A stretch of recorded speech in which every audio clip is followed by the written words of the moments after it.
stage holding dharna. Do you know what is the reason? Reason is this. They have to come to the governor's house. Sir, listen, sir. Think about President of India ignoring you. Ask the member of parliament, go to the Rashtrapati Bhavan and take oath. What you will feel? Tell me. This is the thing is being done. Sir.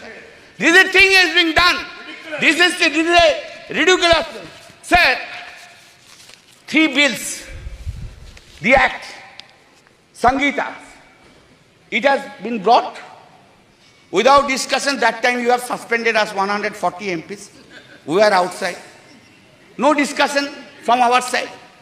A big claim, colonial law is being replaced. Very good. Very good. I have no objection. But why? In these laws, 90% provisions in toto have been made in this old. Some cosmetic changes are in the new laws. Cosmetic changes. Title has been changed. You have got enough time to give a completely new codes. When man like Mr. Bhupen Yadav is there, he was a chairman of the law standing committee for 5 years. I worked with him, very nice man. I worked with him. Why so many lawyers are there? Why you could not brought? दिमाग में क्यों नहीं आया जे नया law के लेके? अभी तो आप ब्रिटिश लॉ के लेके चल रहे हैं. 90% provisions of the British laws and title is only the Hindi Sanskritic title. Are you claiming that you have brought a new law in this country itself? Sir हमको तो बहुत कुछ बोलना था. आप तो कैसे क्यों इतना रूठ गया मेरा ऊपर? आज आप हमारा ऊपर बहुत रूठ गया. क्यों? Sir, just I will give 3 or 4 datas, then I will stop it. I am for you only. I am really. क्या करेगा सर? आपको ना नहीं बोलना सकता. यही मेरा दिक्कत है. I can say my wife no, but I cannot say you no. That's the whole problem of mine. Sir, global competitive index ranking out of 141 countries. 2014, it was 60. 2019, it was 68. 2023, it has gone down to 65. GDP growth, 7.41%, 3.74%, 7.6%. India's foreign loan. 2014, it was 446.2 billion US dollar. 2019, 543.1 billion US dollar. And 2023, 663.8 billion US dollars. You have gone there. आप लोग बहुत महिला के लिए बोलते हैं ना? कब गया? कब मणिपुर गया? अरे बसीरहाट के लिए तो बहुत कुछ बोला है. 3 लाख से वोट से ज्यादा से जीता. संदेशखाली के लिए तो बहुत से बोला है. रेखा जी को तो फोन करके बोला उधर खड़ा हो जाइए. एक बार नहीं गया. क्या प्रहलाद जोशी जी? एक बार प्राइम मिनिस्टर कोई वुमेन अफेक्टेड वुमेन को फोन करने नहीं बोलने सकता था? बेटी, तू देश का बेटिया है, तू मेरा बेटिया है, हम तुझको देखेंगे. ये बात बोलने नहीं सका. Sir, the women crime against women reported per lakh of population in the country. 2014, 56.3. 2019, 66.4. 2023, 75.8% in the country. Total number of crimes against women, just 1 minute. Total number of crime against women, 3,37,922. 2019, 3,70,503. 2023, 4,45,000. थोड़ा schedule caste का बारे में सुन लीजिए. बहुत से schedule caste का schedule type के लिए रोना आता है, रोते हैं.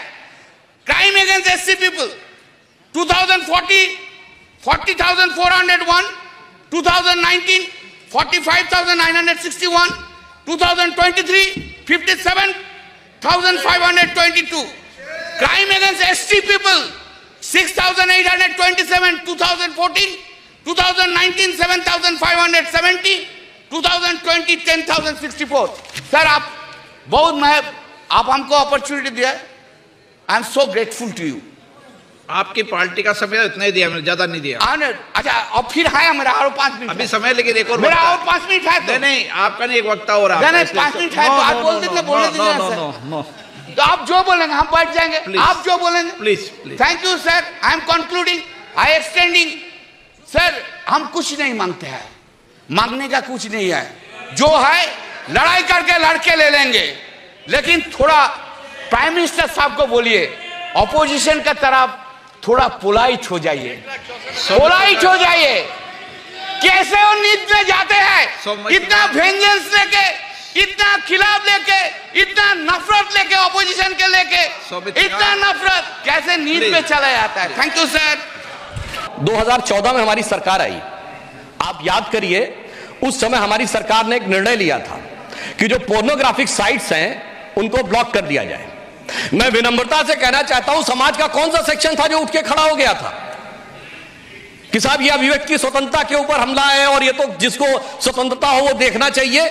यह इसलिए जरूरी है कि इसी प्रकार की चीजें दिमागों में वो जहर भरती हैं।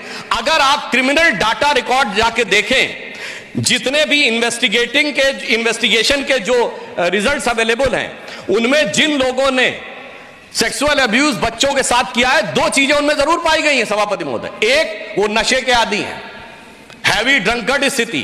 दूसरा, उनके फोन्स में पोर्नोग्राफिक क्लिप्स और वो सारी चीजें भारी मात्रा में पाई गई। तो मैं सिर्फ ये कहना चाहता हूं, यदि हमें मानसिकता से लड़ना है तो हम ये भी नहीं कह सकते कि साहब विशेष प्रकार की वेबसाइट्स देखना, अश्लील वेबसाइट्स देखना, तो ये तो व्यक्ति की स्वतंत्रता पर छोड़ दिया जाना चाहिए। ये अल्ट्रा इंडिविजुअलिज्म है, ये इंडिविजुअल फ्रीडम नहीं है, ये अल्ट्रा इंडिविजुअलिज्म है। और नशे जैसी चीज को तो एक व्यक्तिगत स्वतंत्रता मानना चाहिए और कहीं कहीं पर तो सोशल डिग्निटी दी जानी चाहिए। यदि हम इस मानसिकता के साथ चलेंगे तो मेरा मानना है कि हम कभी भी इस चुनौती का सही ढंग से सामना नहीं कर सकते। इसलिए मैं कहना चाहता हूं सभापति महोदय, एक समस्या यह भी आई है कि जब से जरूरत से ज्यादा ये ऑब्जेक्टिविज्म आ गया है। हम कोई विज्ञापन देखें, तमाम प्रकार की जो प्रस्तुतिकरण है वो देखें, तो उसमें हर चीज का ऑब्जेक्टिफिकेशन है। बच्चे का ऑब्जेक्टिफिकेशन है, वुमेन का ऑब्जेक्टिफिकेशन है, और उसको हम कहते हैं this is a expression, way of expression. यदि हम इस मानसिकता से लड़ना चाहेंगे तो यह सिर्फ राजनीतिक आधार पर संभव नहीं है। इसके लिए समाज को एकजुट होना पड़ेगा। और हमारी सरकार, सभापति महोदय, हमारी सरकार तो बच्चों के कल्याण के लिए संकल्पित होने का भाव तो अपने विचार और संस्कार लेके में आती है, क्योंकि हम तो वो हैं जिन्होंने श्री रामलला विराजमान को प्रतिष्ठित करने के लिए एड़ी चोटी का जोर लगा दिया। हम तो बालक में भगवान का स्वरूप देखते हैं। यदि आपकी मानसिकता भारतीय संस्कृति की उस मानसिकता से प्रेरित होगी जो बालक में भगवान का स्वरूप देखते हैं, विषय में बोल रहा हूं सर, क्या आप बात कर रहे हैं? ओके डॉक्टर सुनिए, देखिए मैं कितनी बात कह रहा हूं सभापति महोदय। यहीं पर आप प्रत्यक्ष निर्णय पूरा देश कर सकता है कि जब तक ये बात होती रही कि चाइल्ड मैरिज जारी रहेगी 9, 10, 11, उस पर कोई आपत्ति नहीं। मैंने कहा बच्चे में भगवान देखो तो आपत्ति शुरू हो गई। बच्चे में भगवान देखो, इनकी जो मानसिकता है वो हमारी अपना विचार है। और मैं करिए, और सिर्फ मैं कंक्लूड कर रहा हूं सभापति जी, हम सिर्फ बच्चे में भगवान नहीं देखते सभापति महोदय, हम तो सारा ब्रह्मांड बच्चे में देखते हैं। चाहे हमारे यहाँ एक नहीं अनेक उदाहरण हैं कि भगवान कृष्ण भी जब बाल कृष्ण थे तो उनके मुंह में ब्रह्मांड दिखा था, और भगवान राम जब बालक राम थे तो याद करिए जो हम ये भजन गाते हैं ना, भय प्रकट कपाला, उसमें क्या लाइन है? ब्रह्मांड निकाया। अब देखिए इनको समस्या क्या हुई, वो उस लाइन से एक्सप्लेन कर रहा हूं। ब्रह्मांड निकाया निर्मित माया, रोम रोम प्रतिवेद कहे, सो मम उर्वासी जग उपहासी, सुनत धीर मत थिर न रहे। इसका अर्थ जानते क्या है? कि जो संपूर्ण ब्रह्मांड जिनके रोम रोम से बनते हैं, वो हमारे, कौशल्या जी कह रही, वो हमारे उर में आकर हमारे गर्भ में आप प्रवेश कर गए, ये बड़े बड़े बुद्धिमानों को समझ में नहीं आता है। सुनत धीर मत स्थिर न रहे, यानी उनकी बुद्धि स्थिर नहीं हो पाती है, वो व्यथित हो जाती है, वो विचलित हो जाती है। वही विचलन आज हमें अपोजिशन में देखना पड़ रहा है। तो मैं अंत में सिर्फ यह कहना चाहूंगा कि हम सबको इस विषय के ऊपर ईमानदारी से विचार करना चाहिए। वैधानिक पक्षों पे मोदी जी की सरकार ने जितने सुदृढ़ कदम उठाए हैं और आगे भी उठाने के लिए कृत संकल्पित है, इसके लिए कोई एडिशनल और चेंज करने की वैधानिक आवश्यकता अभी इस समय मुझे नजर नहीं आती है। परंतु मानसिकता के स्तर पर लड़ने की आवश्यकता हमें पूरी नजर आती है और इसके लिए हम सबको वोट बैंक की राजनीति और सियासत नफे नुकसान से ऊपर उठना पड़ेगा। तब हम देखेंगे भारत एक नया स्वरूप ले रहा है। तो भारत के वो बच्चे जिनके लिए प्रधानमंत्री जी ने अमृत काल की बात कही है, तो यही बच्चे हैं जो इस अमृत काल के समय में जब वो अंत हो रहा होगा, हम लोग तो बुजुर्ग हो गए होंगे, तब वो महत्वपूर्ण स्थितियों में जाकर देश का नेतृत्व कर रहे होंगे। यही देश का भविष्य है। तो मैं सिर्फ यह पंक्ति कहकर बात समाप्त करता हूं कि इन बच्चों के भविष्य के निर्माण के लिए मोदी जी की सरकार कृत संकल्पित है और हमारे सामने एक गौरवशाली अतीत हमें प्रेरणा दे रहा है। वर्तमान में हम सही मानसिकता पे चले तो गौरवशाली था भूत, यानी भूतकाल पास्ट, गौरवशाली था भूत, भविष्य भी महान है अगर संभाले आप उसे जो वर्तमान है।